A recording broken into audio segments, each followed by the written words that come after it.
Unfortunately ہم greatest opportunities loose کر رہے ہیں. پاکستان نے مڈل ایسٹ اپنے ہاتھ سے لوز کر دیا ہے, خاص طور پہ جو گلف کی بات اگر آپ کرتے ہیں. انڈیا ریپلیس کر چکا ہے ہم کو وہاں پہ.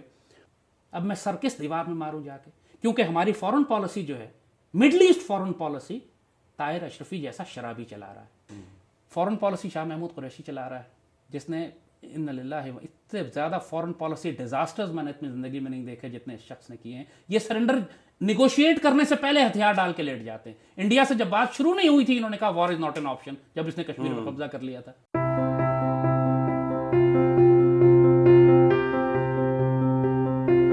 ایک لیڈنگ ہمارا جو ملک ہے, جو جس کی ایک بڑی مرکزی حیثیت ہے, ہمارے مقدس مقامات, نبی پاک صلی اللہ علیہ وسلم وہاں پہ آرام فرما رہے ہیں, اللہ کا گھر وہاں پر سعودی عربیہ, اس کا رول کیا ہے اور اب آنے والے دنوں میں کیا ہوگا.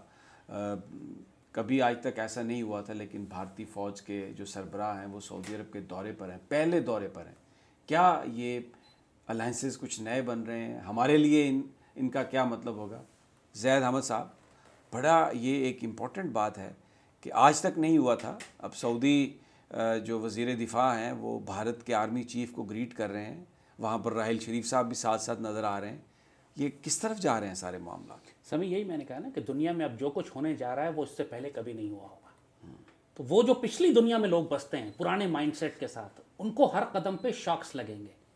اس وقت آپ کو ایسی لیڈرشپ چاہیے کہ جو نگاہ بلند, سخن دل نواز, جہاں پر سوز, اگریسو ہو, اتنی اگریسو. آپ دیکھیں گے دنیا میں اگریسو لیڈرشپ کا ٹائم ہے, چاہے مودی ہو, چاہے اردوغان ہو, چاہے پوٹن ہو, چاہے چائنیز ہو, چاہے تو انفارچونیٹلی ہم گریٹسٹ اپرچونٹیز لوز کر رہے ہیں. پاکستان نے مڈل ایسٹ اپنے ہاتھ سے لوز کر دیا ہے, خاص طور پہ جو گلف کی بات اگر آپ کرتے ہیں. انڈیا ریپلیس کر چکا ہے ہم کو وہاں پہ. اس کی بڑی وجہ ایک یہ بھی ہے کہ جو سعودی شہزادہ اس وقت سعودی عرب میں حکمرانی کر رہا ہے, اور یو ای کے اندر جو ان کا محمد بن زید, جو MBZ جسے کہا جاتا ہے, اور ایک MBS ہے, یہ دونوں نوجوان شہزادے ہیں جو پرانی اپنی جو بڑے آبا و اجداد تھے ان کے سٹیٹس کو توڑ دیا انہوں نے. ریاض تل ابیب بن چکا ہے, میں صاف بات کر رہا ہوں. اچھا. اور اس کی وجہ سے جو انڈو اسرائیلی نیکسس ہے, اسٹریٹ اوے انہوں نے اسرائیل انڈیا کو ایکسس دی ہے ریاض کے اندر کہ اب آئیں ریپلیس کریں. پاکستان جو سعودی عرب کی سیکیورٹی ہے وہ انڈیا آفر کر رہا ہے ان کو کہ اب ہم آپ کو دیتے ہیں. آپ کو لگتا ہے کہ سعودی عرب یہ اس کو ایکسیپٹ کر سکتا ہے؟ دیکھیے سعودی عرب میں بھی میں نے کہا دو اس میں لیئرز چل رہی ہیں. ایک تو یہ نوجوان شہزادہ جو پریکٹیکلی ڈیفیکٹو اس وقت کنگ بنا ہوا ہے, مگر چونکہ وہ ترکی الفیصل اور وہ سارے لوگ جو ہیں ان کو سائڈ لائن کر دیا گیا ہے. بے شک ان کا سٹیٹس ہے, مقام ہے, عزت ہے, لیکن حکومت اس وقت محمد بن سلمان کی ہے. اور اس بچے نے اپنے آپ کو پوری طرح سے اسرائیلی کیمپ میں ڈال دیا ہے, اور یہی پاکستان پر دباؤ ڈال رہے تھے کہ جی اسرائیل کو تسلیم کر لیں آپ. اور ظاہر ہے چونکہ فائنینشیل انٹرسٹ ہمارے انوالوڈ ہیں, ہمارے 15-20 لاکھ لوگ وہاں کام کرتے ہیں, تو ہمارے لیے بہت بڑا کرائسس کھڑا ہو گیا. اور اگر انڈیا ریپلیس کر دیتا ہے سعودی عرب کی سیکیورٹی کو, جو کہ محمد بن سلمان کو کوئی فرق نہیں پڑتا, وہ پاکستان کو انڈر پریشر لانے, اس کے لیے ریلیجن یا دین, اسلام, شریعت کوئی میٹر نہیں کرتی. وہ کہتا ہے میں سعودی عرب کو یورپ بنا دوں گا اگلے 5 سال کے اندر. پاکستان کو اگر الائنس کرنا ہے دنیا میں کسی کے ساتھ, مسلمان ملک کے ساتھ, آپ اس وقت ڈیفنس اسٹریٹجک پیکٹ بنا سکتے ہیں, وہ ترکی ہے. اور اگر ترکی کو ہم نے اگنور کیا, اور ہم نے اگنور کیا ترکی کو, جو ملیشین سمٹ بن رہی تھی پاکستان ترکی اور ملیشیا کی سمٹ تھی, اس میں سعودی عرب کا پریشر آیا, ہم نے ترکوں کو انسلٹ کر دی. ہم نے مجھے چونکہ ترک میرے دوست ہیں, میرا بڑا قریبی تعلق ہے ان کے ساتھ, ٹرکس نے ذاتی طور پر ہمیں بتایا کہ وی فیلٹ انسلٹڈ, کہ آپ نے وعدہ کر کے پرومس, غیرت مند لوگ ہیں, دلیر لوگ ہیں, وہ عزت, دلیری, غیرت کی عزت, شجاعت, اس کی رسپیکٹ کرتے ہیں. ہم نے کمزوری دکھائی.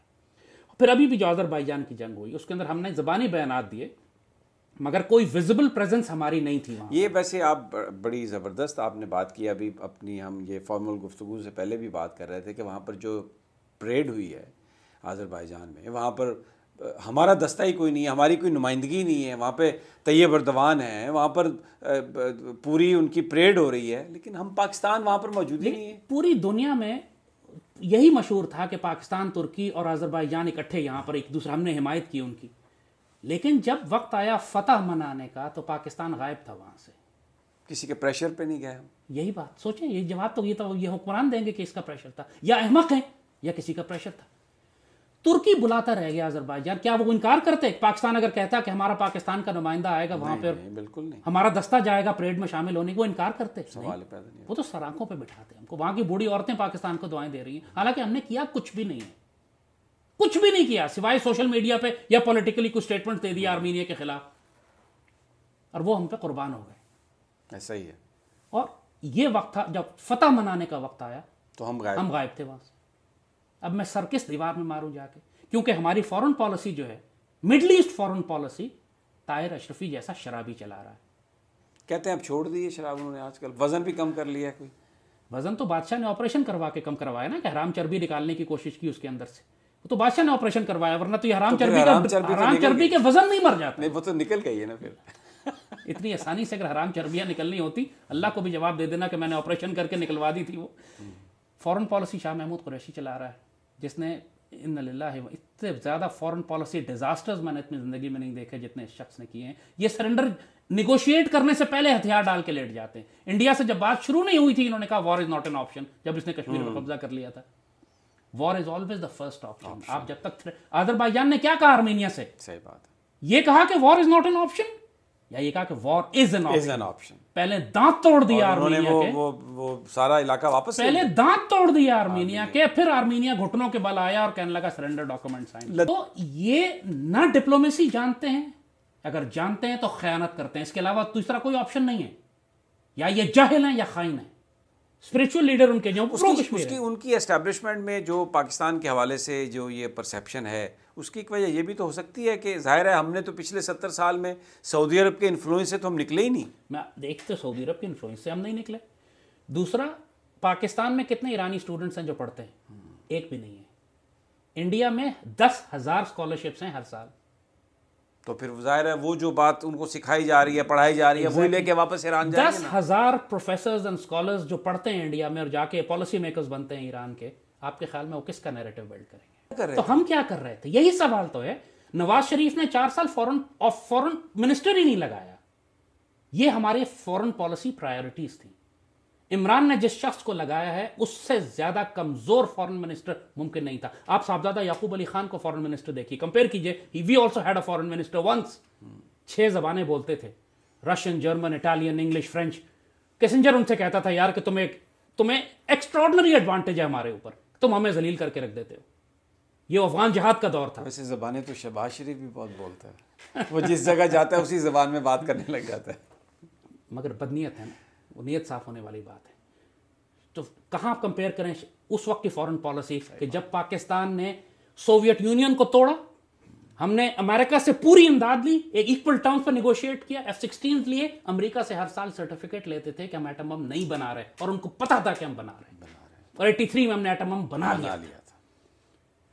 اور اس کے بعد ہم نے پوری دنیا میں چائنیز مسلمانوں کی مدد کی. اس وقت ایسٹ ترکستان کے مسلمان جو آج مار کھا رہے ہیں چائنا کے اندر, جنرل ضیاء نے اس وقت چائنیز گورنمنٹ سے نیگوشیٹ کیا تھا کہ ان کو حج پہ جانے کے لیے پاکستان سے راستہ دیا جاتا تھا. آپ کو یاد ہوگا سارا.